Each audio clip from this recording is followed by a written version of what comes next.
Good morning, Grinders. Hey, welcome to the NBA DFS pregame show, the DFS pregame show in general. And depending on what's on, we had football before, we have basketball now, baseball be coming up soon. Who knows what's going to happen on the morning show? I'm Jordan Cooper, a.k.a. Blender Ed, a.k.a. Blender HD, a.k.a. the guy that's hopefully above you in the contest that you're playing, because we're all playing together. And I'm going to root for myself first. You can't put it against me. And I did play yesterday's 12-game NBA slate. I mean, I'm assuming you did also. Crazy day. I mean, we always see this on large slates, right? Large slates, questionable tags. You know, who knows what's going to happen? Who knows what unexpected things are going to happen? So it was nuts news-wise, because like this guy's out, and then that guy's out, and then this guy's out, and then like Value City, and then which one's gonna what chalk is gonna bust, what's the good value?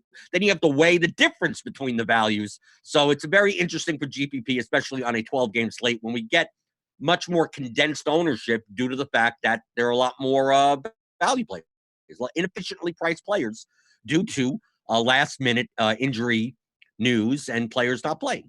So we're in the YouTube chat right now. If you have any questions, we're going to do half the show is talking about yesterday's slate, going over strategy stuff. What did top players do? How you can implement that on today's slate or moving forward to help out your GPP game, primarily on Draftkings, because we have Results DB, which is free. If you go to rotogrinders.com/resultsdb, you could do this. This is what I do every morning. Okay. I've been playing for 4.5 years. I consider myself a good player. I'm a profitable player. I still study top players every single day because I want to get better myself. So we're going to look at that. And if you have any questions, feel free to post them in the YouTube chat. And I know we have a free chat going. I'll try to look over there. It's on the other screen. I'm sorry. But if you're in the YouTube chat, I can see your questions. And I'm drinking coffee. This is my second cup. Okay, second cup. I got up a little earlier. So my second cup. So if you're on your second cup of coffee, hit that like button. Subscribe to the channel, right? If you want your players to do well tonight, I know it's only a 3-game slate, hit that thumbs up button. And also today on Grinders Live, if we get up to 200 likes on Grinders Live, not that you could hit the thumbs up button on this, but it doesn't count.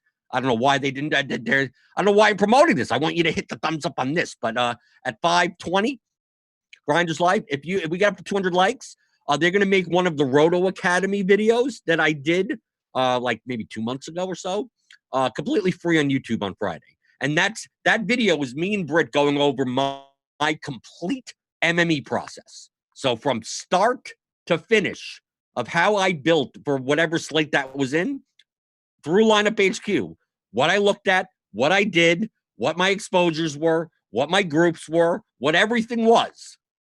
Everything, the same process I do every day. Obviously, the players change and the strategies may change from day to day, but you'll get to see that. If you're a premium member, you've already seen it, right? We have courses like this. We have videos like this in premium. rotogrinders.com/premium. So for $40 a month, like you get it all. You get all the learning. There's hours upon hours of premium video. All of the old Roto Academy courses that typically you had to pay a little extra for, they're all included. So, I mean, they go back years. Game theory, construction dynamics, just basic tips and everything. Things that analysts have written for over the course of RotoGrinders has been around for like 9-10 years. You get all of that. So if you get 200 likes on Grinders Live today, you'll get my little, it's like about an hour long, a complete MME process video that is in premium. You'll get it free on Friday, I believe, on YouTube, or they'll post it on the site. I don't know how it's going to happen. It's gonna beam into your eyeballs. I don't know how that's going to happen. But we got Devin in producing, which is great, so I don't have to look at a million different things. And the chat is going up. Trey, triple up last night. Good to see that. We got Brandon in the chat. Steven Smith in the chat. No, I don't think that's the same Steven Smith. Goated Braun in the chat. I paid $10 a month. I made like $1K. Thanks, RotoGrinders. Okay, that's pretty good. People are saving up. If you're playing at least $10-20 a day, in daily fantasy, like the $40 a month just pays for itself. I mean, I was a subscriber. Like people look at me like, oh, I'm doing analysis now. Like I was a subscriber for 3.5 years, like as a no one. That's how I learned how to play DFS. So you get premium, you get all the Roto Academy courses, you get everything. So find me there. You get the Discord. I'm in the Discord all day, pretty much arguing with people, but discussing strategy. And there's a whole community in there, and it's very active, typically 24/7. NBA channel, all the sports channels. So go rotogrinders.com/premium. So let's get to yesterday's slate. Okay, yesterday's slate was a headache. Oh my God, you couldn't make lineups until like 6:30 essentially, because we had earlier in the day we had Jaylen Brown ruled out, so that kind of bumped up Kemba Walker, Gordon Hayward, Marcus Smart, Jason Tatum. Okay, them out. Okay, then we had news that Trae Young wasn't going to play, right? Trae Young is out. Now Jeff Teague starts. Collins gets a little bit more usage. Herter, gets more usage. And then we had, obviously, the big, we knew yesterday that Kawhi was sitting, George is out, and Pat Bev was out. So like Lou Williams and Harrell, and I guess Landry Shamet, they become now underpriced. Then we got the news that Marvin Bagley was out. So Marvin Bagley's out. Now we got Dedmon, Giles, Tolliver. What's the Kings going to do with their center situation? And then the latest news was, Drummond's out. I don't know. Maybe did he caught wind of an avocado or something? I don't know. I don't know what it was, but he's out. So that opened up the door for like a Thon Maker, a Christian Wood. The front court minutes were there. So you have to really react. My player pooling, I'm setting it up at 6:00 before the Drummond news. Then all of a sudden, Drummond news hits, and now it's like, okay, back to the drawing board. I'm pretty much playing the same player pool, but now the strategies have changed. Now my lineup constructions have changed. So looking at yesterday's slate, just between, I pulled up here on Results DB, the 200K alley-oop, which is the 555, the $20 bonanza, $20.20 bonanza, and the 4-point play, the $4 one. I highlight this every slate just to beat it into your head. If you're playing lower stakes, take advantage of late news, because we'll look at the Christian Wood ownership. Higher stakes, 67%. Lower stakes, 35%. That was the latest news. Like Lou Williams was owned. Pretty much, right? Lou Williams was done. People knew that. People knew Williams. People knew Harrell, right? Not much disparity because that was earlier. We knew that yesterday. Gordon Hayward, once the Jaylen Brown news came in earlier in the day, more people are aware of that. But the Trae Young news, okay, a little less. Teague was owned, but a little less owned in the $4, but still 53% owned at the 12-game slate. But the main thing is, look at Markieff Morris. Here's a perfect example. Wood didn't start, but he has tons of usage. He's going to close out the Habs and whatever. So Wood was a great play in and of itself for 4,000. But Keith got the start at power forward, and he was probably going to see 28 minutes. Between him, Thon Maker, Christian Wood, there were enough minutes to go around. In the higher stakes, Markieff was 16% owned. In the $20, he was 10% owned. In the $4, he was 4% owned. Okay, we didn't get the starting lineup until what, like 6:30 Eastern, a half an hour before lock. The lower stakes players didn't take advantage. He put up 30 fantasy points, which was 7x for his $4,200 salary. That was pretty good. We had a lot of guys in the cheap end that had put up about 30 points. So I always highlight this, looking at the disparity between higher stakes and lower stakes. So we also take a look at where did players get leverage? Where did the higher stakes players get leverage? A lot of them went to Nikola Jokic against the Rockets, right? The Rockets, little limited defense, pace up. I know MPJ was out, right? That was news late, right? We got news that Michael Porter Jr. was out. So people are like, okay, now Barton, Jokic, they become a little bit better, a little bit more of the burden of the offense is going to be on the better players. It's less so on the Torrey Craigs, although he had a good game, and less so on maybe Monty Morris, but he was okay. And especially, and I think this is the key, and this is why I talk about lineup construction a lot, is that Montrezl Harrell used to be power forward and center eligible. Now he's just center eligible. Harrell was clearly the chalk at center. I mean, he was clearly, with all those guys out and him at the, 7K level, but he could only fit in 2 slots on DraftKings, the center slot and the utility slot. So if a lot of people are filling in their center slot with Montrezl Harrell, all these other center only eligible players are going to be underowned.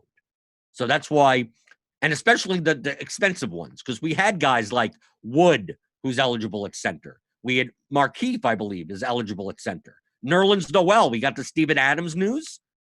Noel is eligible at center.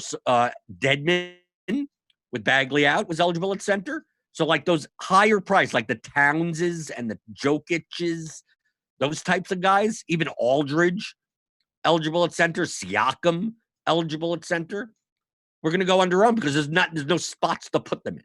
If a lot of people are playing Harrell, doesn't mean you don't play Harrell, but you can play them both together, right? It just means that there's one less slot that player could play. So we see in the higher stakes, a lot of people, Collins was center eligible. So a lot of people may have not played Collins Harrell. They may have played Collins and Jokic, or maybe they played Harrell and Jokic and no Collins. Jeff Teague was still owned across the board. He was actually in the winning lineup, even though he only scored 18.75 points at high ownership. He was still in the winning lineup. So looking at this, we could see, this is what I do every day. This is what you should be doing. Looking at results DB, seeing the disparity in ownership. And let's take a look at Zion Williamson had like 1 million points in like 2 minutes. 1% owned in the higher stakes, 10% owned in the lower stakes, right? Guy in a minutes limit or a suspected minutes limit that needs super, super efficiency, which he did get there. Typically, more of a fade, right? But I could see on FanDuel, if you played him on FanDuel, I think that was fine. But you could have played him on DraftKings. But that's the reasoning behind that type of fade. But we even take a look at Rudy Gobert.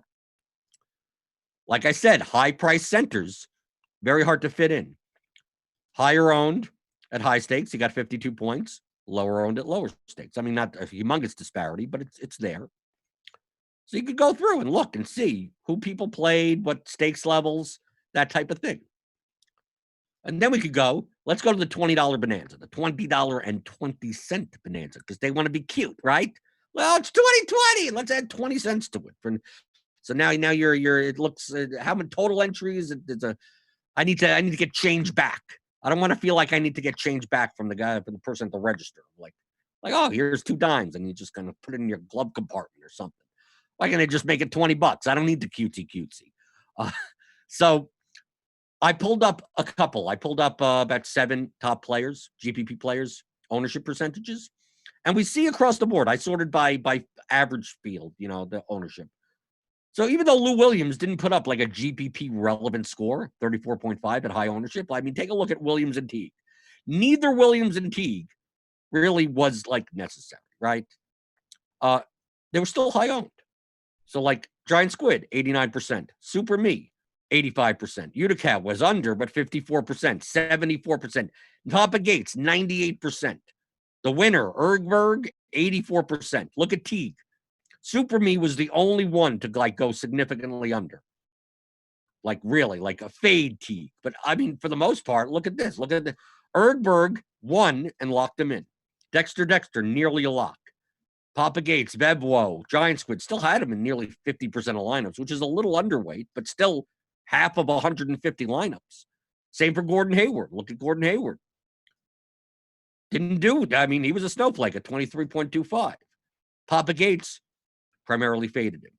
But if you take a look at the leverage, don't look at the players, look at the leverage. If you fade Teague, who did he play more of? Okay? We go down a lot more Booker. We see Booker here. 3% owned. He only got 23 points. Didn't make him a bad play, but a 3% owned Devin Booker got you off. Booker fills a shooting guard spot. So that's a spot that Lou Williams would be in. So because Lou Williams is high owned, Booker would be low owned. Same thing we said about Harrell and Jokic.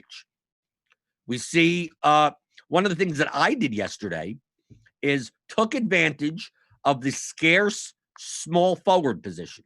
And I'll show you even my exposures. These are my exposures. And Hayward was a great play. The Celtics blew him out, and Hayward didn't get there.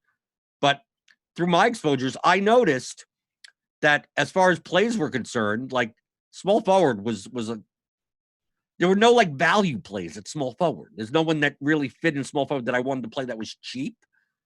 And since Gordon Hayward was 5,800, I knew he was going to be popular. I knew like Shamet was like the cheapest guy, but I knew he was going to gain ownership. So I didn't want to go like heavy on Shamet as my small forward. But that Jimmy Butler was playing the Wizards. The Wizards are a great matchup. He was 8,500, small forward eligible, and his projected ownership was 9% on RotoGrinders. He ended up being 6%. I played 39% of them. I played Bradley Beal at 20% exposure. I played some Will Barton because of the MPJ news. Then maybe he gets a bump. I played some Joe Ingles because at least he's like 5,300. It's like 500 away from Hayward. So Ingles could fit into lineups that have like Lou Williams and Harrell, but don't have Hayward. So I looked at this and I go, well, I need a place to get leverage. Small forward, I thought was a place to get leverage. And I thought center was a place to get leverage. So look, I had 40% Dwayne Dedmon. I should have probably gone a little bit more on Wood and Markieff, but I went under on Harrell and tried to get some leverage at center. But I didn't know like who necessarily. So like I split it amongst Jokic, Aldridge, Sabonis, some Towns, some Gobert, some Adebayo, something like that. So the higher price centers to try to fit in. But I also had the cheap guys. Dedmon, Wood, Markieff. So like if I was playing Harrell, I could play Harrell with Dedmon, Harrell with Keefe, Harrell with Noel, and then the higher priced ones would be like Jokic with Dedmon and no Harrell. And in those lineups with no Harrell, I had Lou Williams. Because even if you take a look at my player groups, I had multiple player groups. And one of my player groups, if I could find it, was this. Keeping Lou Williams and Harrell out of lineups together. Not because they don't correlate. It's because Williams-Harrell combinations would be highly chalky in GPPs. So in order for me to get away from a chalky construction in my 85 lineups, I chose to not play any of these two together. Now, if I wanted to still play some of them together, I would set up basically rules so that I could have done this. I could have done like, let's say these three guys are chalky. Let's say Teague. Let's throw in Teague there. So if I have a group like this in Lineup HQ, and if you have 200 likes, if we get 200 likes on that Grinders live video today at 5:20, the show tonight, right? If we get that, this is part of my complete MME process video. So like, you'll get that on Friday for free. You can watch it. It's an hour long. It'll teach you. It'll show you how I'm doing all of this. So watch at 5:20. Grinders live. Get 200 likes and hit the thumbs up button on this video. You should like me, right? I hope so. But I would say, like, let's say I wanted to play Williams and Harrell together, but I didn't want to have a chalky construction. So maybe I add the four chalkies players, Williams, Harrell, Hayward, and Teague, and go at most play two. Right? I could have done that. I could have done, okay, well, now I could still get Williams and Harrell lineups, but I can't get Williams, Harrell, Hayward. I can't get Teague, Harrell, Williams. I can't get Teague, Hayward, Harrell. I can't get three of them. So it allows me to get me Williams, Harrell lineups, but still stay off of a more chalky construction. I could have done. I chose not to, but I didn't. I could have done that. So just showing you what I did. Matt Scholl in the chat says, listen to your advice and won. I'm a low-stakes player. Played the Tuesday, Wednesday slate on Yahoo. Faded the Tuesday game. Played the news on Wednesday. Craig at 0.3%. Noel at 3%. Second place in $3 GPP. Very good. See, that's optionality. You left yourself open, especially when Wednesday slate obviously is a bigger slate. I mean, Tuesday was one game. So leaving yourself optionality sometimes works out for you. Blender, can you show me a few of your groups from last night? Sure, Donnie. I'll show you. If you're in the YouTube chat, you get priority. So if people are like listening on the app or watching the video on the RotoGrinders videos page and not participating, well, be like, I wish he would do this. Like just go into YouTube. There's some of my other groups last night. Like where is it? Where did it go? Oh, that's for today. Okay. So, like, here's one that I did. Dedmon, Wood, Maker. Okay? Like, if Maker's going to get, like, I think Maker and Wood, like, if Wood gets into trouble or Maker gets into trouble, like, I don't want to play them both together. And I typically maybe don't want to play the opposing center against them. So, there's like, this is, to me, I consider this what I call a foul trouble group. You don't have to do this. Okay? It's something that I do most of the time. So I'm like, if Dedmon gets into foul trouble, like that helps other players. If Baker gets into foul trouble, it helps Wood. So I don't want them both in the same lineup together. Lowry and Van Vliet, I played. I didn't want to play them both together. That seems obvious, right? Two guards in the same backcourt. One of them hits Van Vliet hit their ceiling and Lowry snowflake. Most likely at their prices at 6,600, I don't think they both hit 40 often enough. Here's one. Only one of the Celtics. So I played Hayward, Tatum, Walker, Smart, but I never played them. See, max one. At their prices, I'm like, I don't mind having one of them, just not two of them. And I got like Butler and Adebayo together, two high-priced players on the same team. Less likely that they both hit their ceiling together. Doesn't mean they can't. It's just less likely at 8,500 and 8,400. Shamet and Williams. Like, if I'm going to play Williams, I'm not going to play also Chalky Shamet in the same lineup. I'll play one or the other. Harrell, Zubac, and J. Michael Green. This is kind of a foul trouble type of group also. A minutes group. If Zubac gets into foul trouble or whatever, like, I don't want to play Zubac and Harrell in the same lineup. They typically don't share the court together. Teague, Huerter, and Collins. I only wanted to play one of them because this was a chalky. The Hawks were going to be much more chalky. So, like, I didn't want to play Teague, Collins, Williams, Harrell line. I mean, like, half my lineup is essentially the entire chalk. I'd rather stay away from that construction. So I made that type of group. Also played Monty Morris, Jokic, and Barton, only one of them. Because they're going to be lower owned as it is, and I just don't want to play two of them together. I did the same with Harden and Westbrook. I played both of these guys, just not together. So I played some Harden, some Westbrook. So you see these types of groups that I make are dependent on the player pool that I have. If I decided to not play Harden at all, then I wouldn't need this group because I'm only playing Westbrook. If I'm not playing either of them, I don't need any of these groups. Okay? Here's a conditional group. I played a little bit of De'Aaron Fox. And the only reason I played a little bit of De'Aaron Fox is because the Pistons were going to be chalky with Drummond out. So, but I still wanted to play Pistons. So I wanted to play Pistons lineups that had some type of correlation. Like if I was going to play some De'Aaron Fox, which I didn't play a lot of, but in lineups that have De'Aaron Fox, I want to play at least 1 to 2 of Rose, Maker, Wood, right? And I already have a group, obviously, that Maker and Wood can't appear in the same lineup. So essentially what I'm saying is that if Fox is in the lineup, I want you to also put in Rose and one of Thon Maker or Christian Wood. Because if it's a close game, Fox gets there, he puts up 50-plus points, most likely Pistons value gets there also. So these are the types of groups that I'm making. If I didn't want to play Thon Maker, then I wouldn't have to worry about it. Jimbo G says, I love small slates and single entries build up bankroll. Yeah, that's definitely. Let's see. I thought DeRozan could have a big game, but he doesn't. Either I didn't play him. Yeah, I mean, you could play it. They're good players. Look at yesterday. Russell Westbrook put up 69 points and he was like 7% owned. Play good players at low ownership. That's what I did with Butler and Beal. I played a little Westbrook also. I played some LeBron. I played, you play good players. I'm not playing $3,000 play. If I'm going to play a $3,100 player, it's going to be Dwayne Dedmon. It's going to be Reggie Jackson. It's going to be someone in an uptick. I'm not going to just try to find a bench guy. I'm not playing, why am I playing Daniel House when I could just play Markieff Morris in an upgraded situation? Just play them. Blender, do you have range of outcomes percentage you like to use in lineup? No, my lineup, my build rules are always 0%, but I'm controlling everything through min max. See, look what I do here. I control everything through my groups. Like I can't have Williams and Harrell in the same thing, and then through my exposures. I want to make sure this is not like I just ran this once. Like I've run this like 50 times.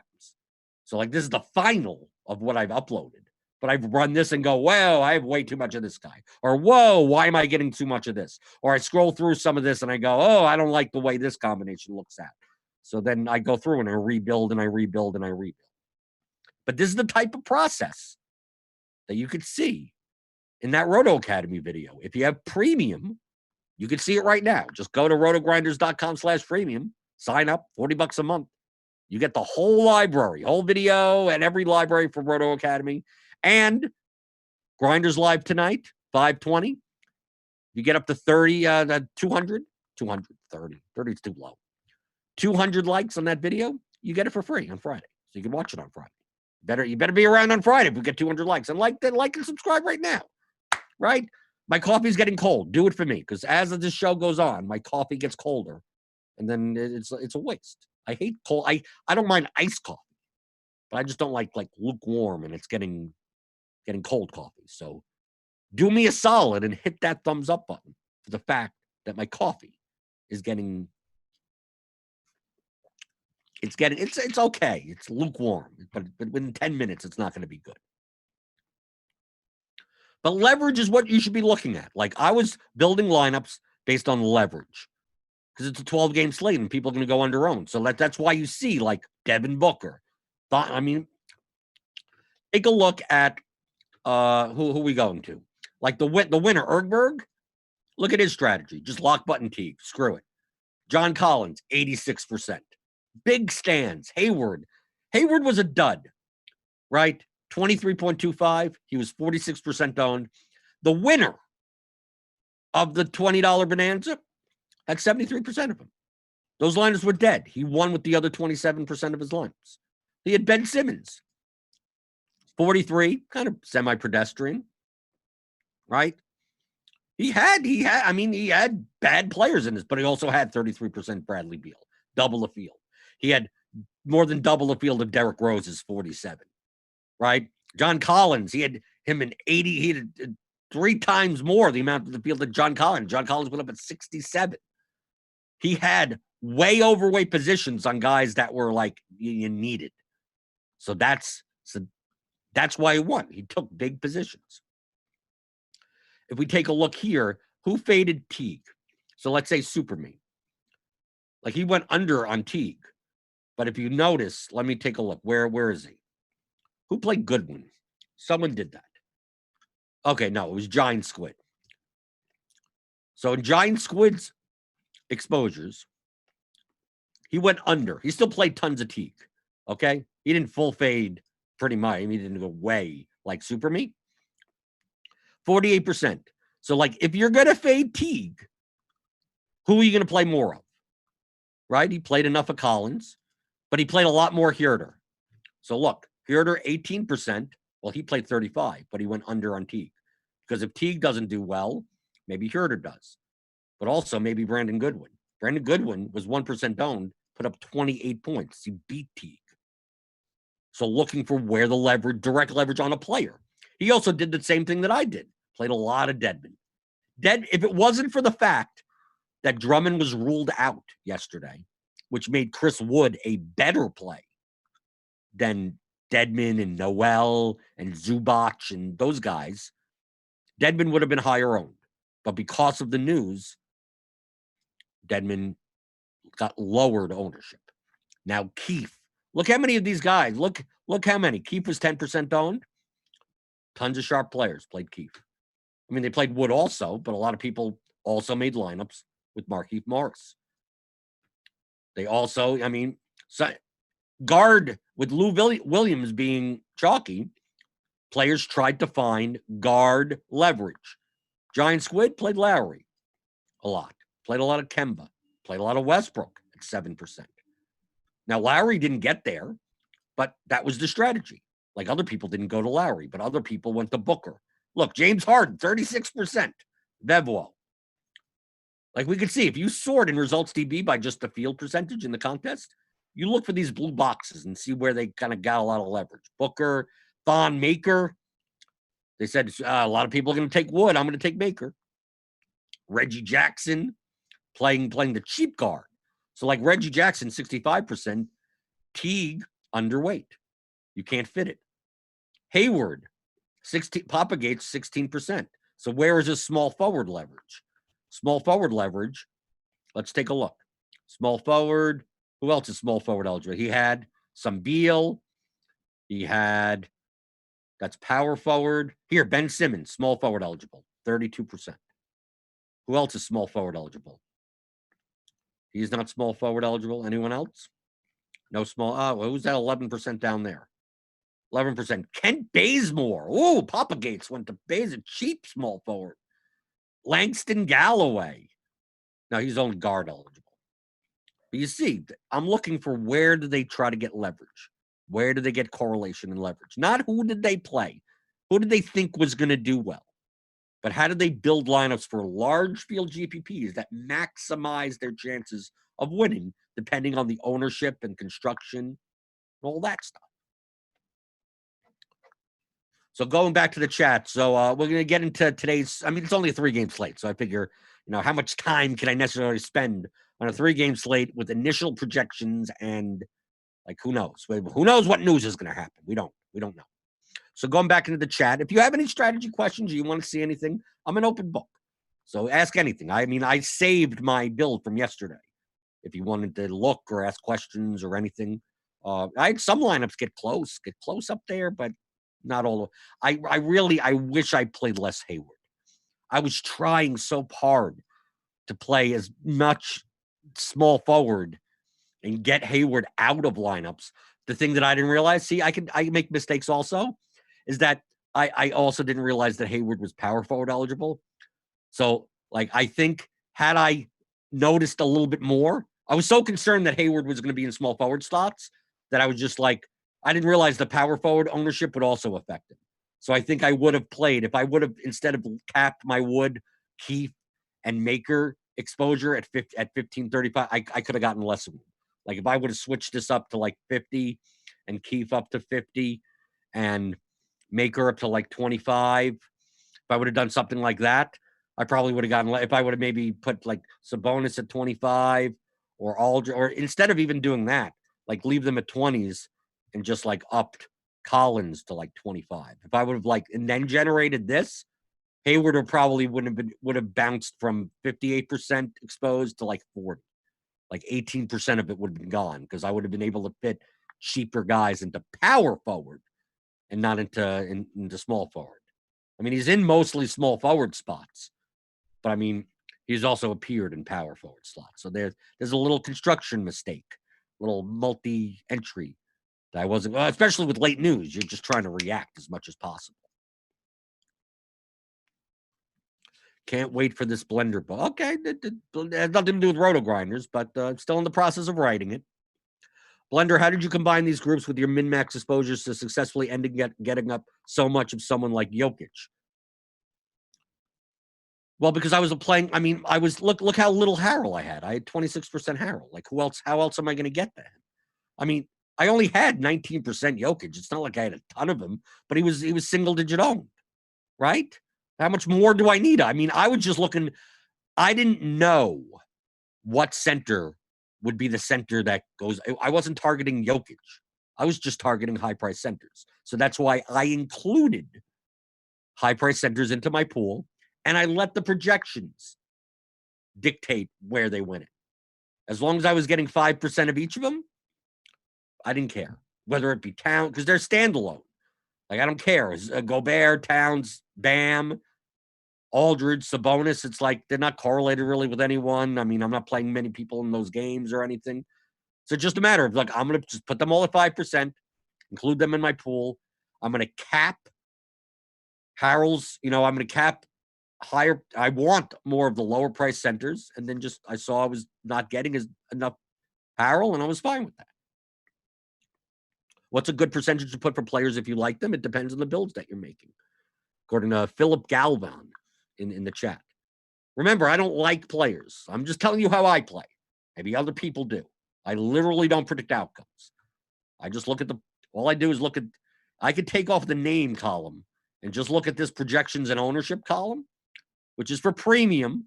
You get the premium projections. You get the ownership percentages. If you're on premium, you get all this stuff. You don't get this. I don't know why I was trying to cover it with my hand. You can't see my hand. but you don't get any of this. You could use lineup HQ. You could use like the base projections. You could import your own. You're not going to get ownership or anything. That's why I use this. I look at these columns. I don't look at these names. Names? What do the names mean? Anything. Names don't mean anything to me. These mean, here you go, point per dollar, RGB, floor ceiling, ownership. That's what it means to me. So I don't like any. Is it a good idea to use lineup HQ for a single entry line? I mean, you can. Lineup HQ is not necessarily to build lineups. It has information. If you're a premium member, you get the projections and the ownership. I can look. This is the screen I'm looking at the most throughout the day. Projections. And then I could see, like for instance, for today's slate, I run 300 lineups and see what comes up. So based on our initial projections, who stands out to be in more optimal lineups? Because we don't have ownership yet.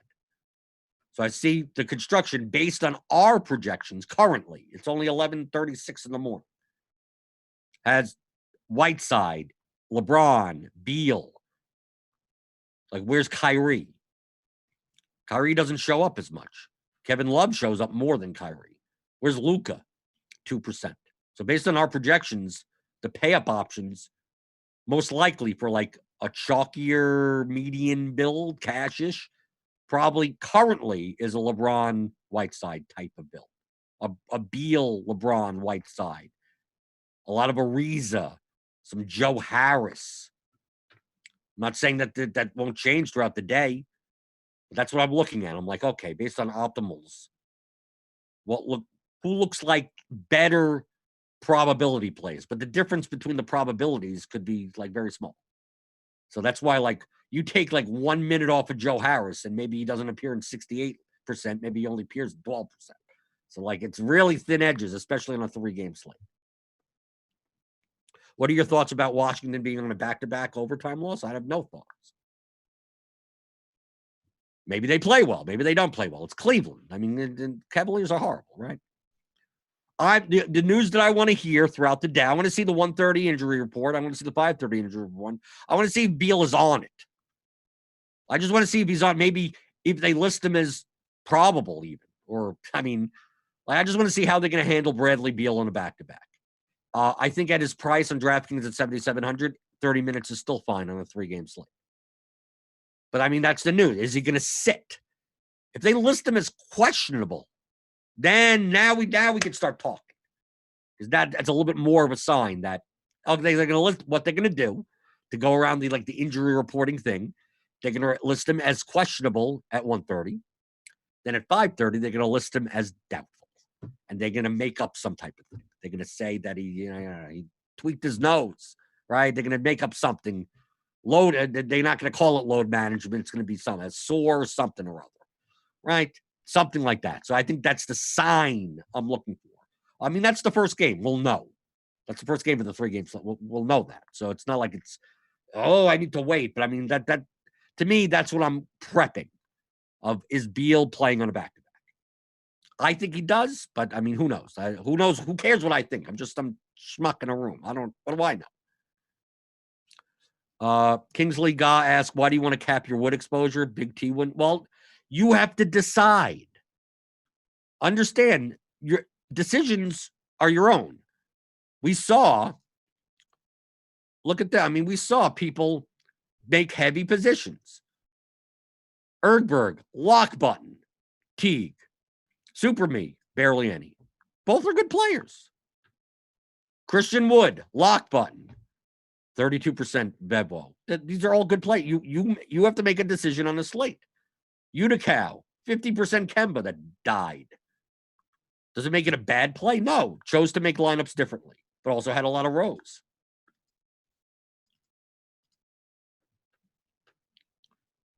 And Devin's telling me that the cap my wood exposure is actually a dick joke. Well, that's what he's telling me. Did I not get it? Did I not get what it's supposed to be? I'm actually trying to help people here. Devin, it's all about the jokes. Does Big T ever cap his wood? Is that a thing? Capping your wood? Is that a condom joke? Are we getting thrown off of YouTube again now because I mentioned a condom? Is that happening now? I don't know. I don't know what happens with how we get off of YouTube. We never know what's going to happen. Who knows? How much are you changing the RG projections? I don't change them at all.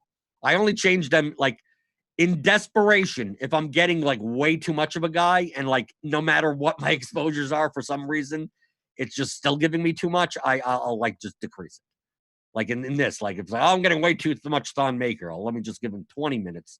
So at least the builder doesn't think he's like the great, much better play than he is. But most of the time, the RG projections are great. They're killer this year. Okay. So like I just tried. I'm making my group. I'm building positive expected value lineups as it is with the groups and exposures and everything anyway. So there's no point in me necessarily changing the projections. I'm controlling my lineups, not just through the projections. Do you not use team player groups for NBA? You do not see. I mean, you can. I just typically use the actual groups. It's like players per team. Like I'm not playing. Let me look at my player pool. Like this is my player pool from yesterday. I have 37 players. So let's go through team by team. I got 2 Sacramento. I got 4 Detroit, but I also have a group that I can't play like players together. So like, do I need to put no more than 2 Pistons? I already have a group that does that. So like, look, Orlando, OKC, I got 1. Toronto, I got 2. These are just my player pool. I don't have any Grizzlies in my player pool. Look, I could do this. Like, I have the group that has only play 1 Celtic. I mean, I could do that by going into Celtics and just doing that. And I don't need to make the group anymore, right? This equals the same thing. I only have 4 Celtics in my it ends up being the same thing. But I don't want to have to go to 2 screens. I'd rather, even though it's probably quicker to do the team player groups. Okay, you could even do a team group and do something like this. Yeah, I'd rather than stay all in one screen. The way my mind works, I'd rather just know that everything I do is here. I'm so used to making like a million groups anyway, so I could quickly bang these out. So the team player groups or the build, build rules for teams. Like I just rather, like I know that I'm making player groups and they're all going to be here.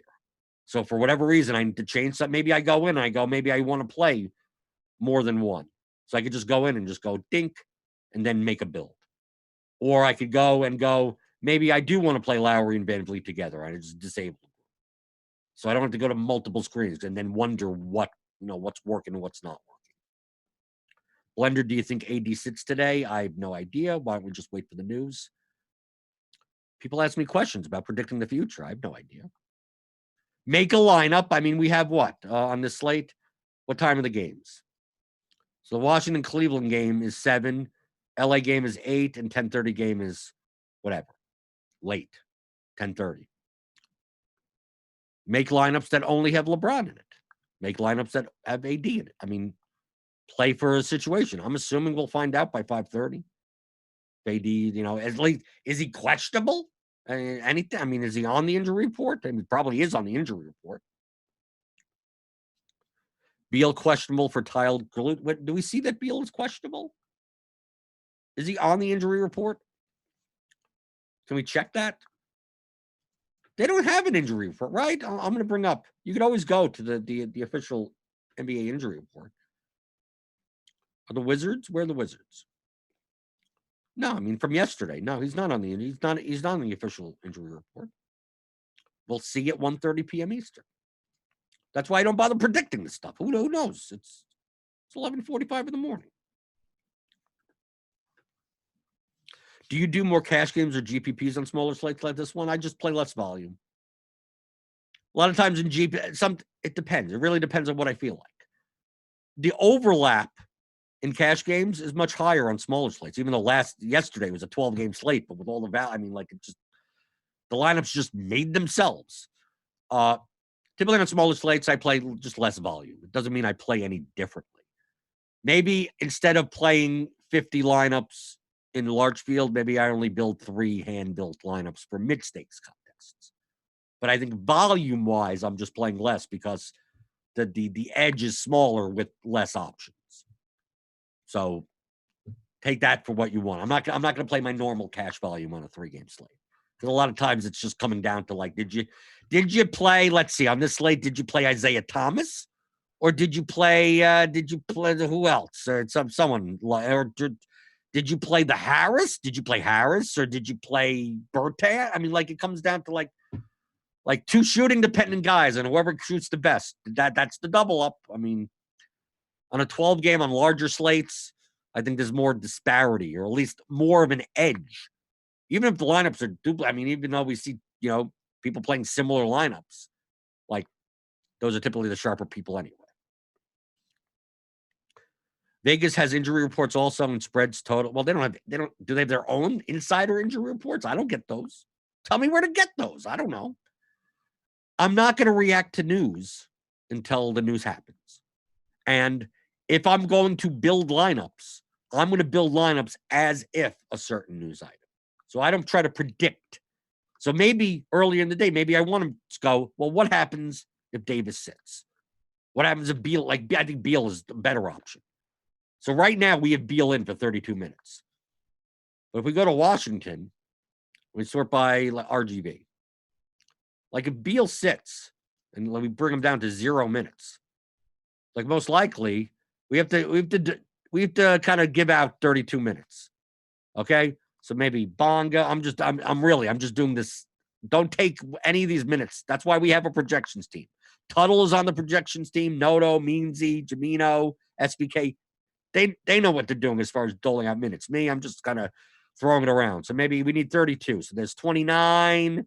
There's now 29 and another 4, right? 25 minutes, 25. Then we got 18 minutes to give out, 18 minutes to give out, 9 minutes to give out. Now we got another 4 minutes to give out. Maybe he gets a little more. Maybe Troy Brown gets 31. Okay. So I'll do something like this. I'll go, okay, this is like if Beal's out, kind of, maybe. I go, okay, who benefits? McRae, Smith. I mean, the people that we'd expect to, right? I mean, it's going to be the guard. It's going to be McRae, Ish, Brown, a little bit Thomas. So I look at this and I go, okay, it's going to be before lock anyway. So it's not like I'll need to like prepare. But maybe early in the day I do. And I go, okay, let me make builds and go through my process and make builds as if Beal is sitting, and then see what those builds look like, see what those lineups look like. But until then, I'm going to make ones that what Beal looks in. So let's say you do want to prepare earlier in the day. Maybe you make 2 builds. You can do that, especially in the later games.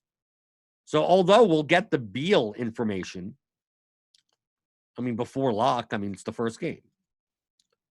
But we won't get maybe the 8. Let's say for some reason we don't get the AD news, right? So if we go to the Lakers, like if AD is out, I mean, essentially that means like Kuzma becomes Kuzma, LeBron gets a bump usage-wise. So maybe if we don't have the news, if we're not sure of the news, maybe you do make some lineups, not all of your lineups, or you make one of your lineups, whatever amount that you want, as if Davis is out. So even though before lock at 7, you don't know, you're going to make, maybe you have 15% Kuzma. Maybe you build Kuzma, LeBron lineups. Maybe you play Howard, McGee. You make lineups like that. And then maybe, AD's in, and you're like, okay, now what do I do? I mean, you could keep them. Sure. I mean, you could play Kuzma. You could play Howard and McGee. You could. Or look, we got value in the Dallas-Portland game. So you go into entries manager and you swap out. You take your Kuzma exposure down to 0. And Kuzma is, let me put on all. So Kuzma is like, he's small forward eligible, right? Yeah, small forward, power forward. Kuzma's 4,600. Hardaway's 4,700. If you have the 100, there you go. There's a switch, right? You could play, if you need to do a zone or a little or something, go all the way down. If he's in a small forward, Finney Smith is exactly the same price. So maybe you make Kuzma lineups If we don't have if it's like AD is questionable, we don't know. Then make Kuzma lineups. And if it's like, okay, he'll play, then you switch. Similar lineups, you take advantage of it, even if no one has the news. Then before 8 o'clock, you do. Now on FanDuel, you have to go with it and just hope for the best. You can do that. Understand you still can do that on FanDuel. You play the guy that benefits if a guy is ruled out and he's locked, and they still have value otherwise. It's still fine. So hit like on the video. That thumbs up button, that little thumbs up button, that helps us, right? It makes makes YouTube like us better, apparently. YouTube tends to hate us for, I don't know why. We never know why. Then there's no person to even talk to. But if you do that also, if you tune in to Grinders Live at 5:20 p.m. tonight for this 3-game slate, and you get 200 likes there, the little thumbs up button, my complete MME video, my complete product, the Roto Academy little course thing that me and Britt did about a month or two ago or something like that, you get it for nothing. Normally it's in premium, right? All of that type of content is in premium, which personally, I think you should have anyway. RotoGrinders.com/premium. But if you get 200 likes there, you could on Friday carve out an hour of your day. Only if we get up to 200 likes on Grinders Live. Carve up an hour of your day and watch. There you go. Or pay for premium. You don't have to worry. Hey, if you're too lazy to hit the thumbs up button, then just sign up for premium. You don't have to worry. But you don't worry about me bugging you about it, right? So if you have any more questions on tonight's slate strategy, just post in the YouTube chat. I'm gonna look at some of the free chat stuff. Anyone in free chat? In our free chat Discord? I don't know. I'm sorry if I don't pay attention to that as much. The YouTube people get priority, I guess. But looking through, currently we have, for projection-wise, it makes sense. Based on the 300 lineups that I built, we have like LeBron, Whiteside, Kevin Love. I think on FanDuel, the Cavaliers are free. I don't know what FanDuel, you could play anyone. FanDuel is just... is there a point on FanDuel to play guys like Wilson Chandler? Like, you don't have to. Draftkings a little bit more so. That's why I like the Cleveland guys I like in the matchup against the Wizards. Just that FanDuel, they're priced better on FanDuel, right? On DraftKings, they're efficient. They're fine. I don't have anything wrong with that. But I'm more likely on FanDuel to stack the Cavaliers than on DraftKings. Like, I think at the prices, 8,100. Like, if I build a rule today, I'll probably leave out Love and Sexton from the same line. Love, if I need 50 from him, I'm going to need like 40 from Sexton. I guess they could both get there against the Wizards. I guess they can. It's a 231.5 total. But I think that, like, those are the rules. Like, or like if I'm going to play Kyrie Irving, I'm obviously not going to play Dinwiddie with him at 7,000. Right? That doesn't seem to make any sense. Right? So those are the types of things I'm looking for, especially on a 3-game slate. Like, a lot of people are going to play, like, Trevor Ariza is going to be popular. Right? I'm expecting so. So like builds that are like Ariza, Whiteside, Beal, like I may want to group out and like not be as chalk, especially when the chalk is going to be so much more condensed on a 3-game slate because there's just less options. How does back-to-back with travel affect jump shooters? I have no idea. I don't know. Does it? It's a basketball question. What do I know about basketball? Is there data on that? Do we have data? If there's data on that, I'm willing to look at it, do some research. Do you X out players out of the play? Yes, dude. Look at this is my player pool. Okay, this is my player pool from yesterday. 37 players. I X'd out 202 players. Okay, so look, here's all the players that I X'd out. Didn't play in Capella, Simmons, Brogdon, Siakam, Randall, Vucevic, Valanciunas, Bjelica, Levine, Ayton, Ball, Harrod. Look at all these players I didn't play. I don't X out players. I X out everyone. And then I just include the players that I want to play. So these are the players that I included. So I don't think in terms of Xing out. I think in terms of Xing in. I'm building, I build 85 lineups with 37 players. Because a lot of people ask me in the Discord, it's like, oh, I built 100 lineups and I got way too much Kelly Oubre. I got Kelly Oubre stuck in 6 lineups with a dud. And I asked them, I said, did you want to play Kelly Oubre? He goes, no, not really. I said, so why was he in your player? He wouldn't have been stuck into lineups if he just didn't have him in the player pool. So that's why I only include players that I want to play in my player pool. On a small slate, do you prefer a balanced build or stars and scrubs? It depends on the value. There's no one thing to do. If you're playing large field GPPs, you want to try to win first. You want to try to win high. So if it's going to be a stars and scrubs chalk build the balanced build. If it's going to be a balanced build a stars and scrubs build. So it's not a matter of, is it a small slate or a large? It's what's the chalky construction? What's the not chalky construction? So the slate size doesn't really matter for that. It depends on the specific slate. What do we think about Melo tonight? I don't know. I said it on the Morning Grind podcast. I don't think I'm going to play Melo and Ariza in the same line. I guess Melo could get there at 6,000 and Ariza with Ariza still on the court because Ariza's 3,500. So how much reasonably do you need from him on a 3-game slate? Just at Melo at 6,000. Yes, if he shoots well, he gets there. The question is he going to shoot well? Who knows? So understand that when you're building your lineups, play Carmelo as more of a higher variance play. Okay? Someone that if he shoots hot, he crushes. If he doesn't, snowflake.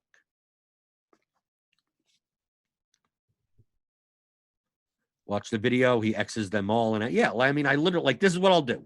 I'll show you exactly what I'll do. A half an hour before the slate here. Options, exclude all. Done. And then I'll go in. Let's say, for instance, this is hypothetical, by the way. This is not exactly what I'll do because I'm just going through. I'll go to each team. I'll go, okay, I want Beal. Is there anyone else I want? No. Cleveland. I want Love, Sexton, Garland. LA. I'll take LeBron. I'll take Irving, and Jared Allen. Dallas, I'll take Luka, Hardaway, Kleber, Finney Smith. And on Portland, I'll take Whiteside, Ariza, Anthony. Okay? I'll do something like that. And I'll go back and I'll go, okay. These are the guys that I'm playing. How do I build 40 lineups with these guys? Who do I need in and out? Can I play Luka and LeBron together? Where's LeBron? They're very expensive. I'm going to need cheaper guys, right? If I play these two together, it's going to have a lot of Ariza in it. I probably can't even do it. So I may have to go back and look for a cheaper guy so I can play that type of stars and scrubs lineup. Right? Did I put in Dinwiddie by accident? I don't know. That's what I do. I exclude them all. I include the ones that I want to play. Isaac Bonga lock. That's a good way to end the show. Someone calling an Isaac Bonga lock. A Bonga lock? That sounds like I don't know what that sounds like. It sounds like capping your wood. What's Bonga even projected for? Yeah, great. The ceiling of 20. Good luck with that. I guess maybe if Beal's out. Bonga had that good game before, right? He did. It could happen. Anything could happen, right? Anything could happen in GPP. And anything could happen on the DFS pregame show. So if you like this show, thumbs up, subscribe. Grinders live tonight, 520, 200. Gets you my MME complete process video from Roto Academy, which is only available under RotoGrinders Premium, rotogrinders.com/premium. So if you do that tonight, you'll get it on Friday. Sit down, spend an hour, look through my entire MME process. And I think we got Mangone tomorrow, right? Travis is on tomorrow. Okay. Which, you're going to get someone that speaks quicker than I do. So hopefully he's able to, he could give you like 3 hours of content in 1 hour. So I hope you continue to like this show. I think this 11 a.m. show is one of the best shows in the entire industry, I think. And I'm maybe it's a little biased because I'm on 3 times a week, but whatever. Why wouldn't I be biased? So I'm Jordan Cooper, aka Blender Ed, on tonight's 3-game slate. If I'm not on top of the standings in your contest, I hope you are, right? Because I'd rather lose to someone that watches the show than lose to someone that isn't watching the show. So have fun with Travis tomorrow. And that has been the DFS pregame show on RotoGrinders.com.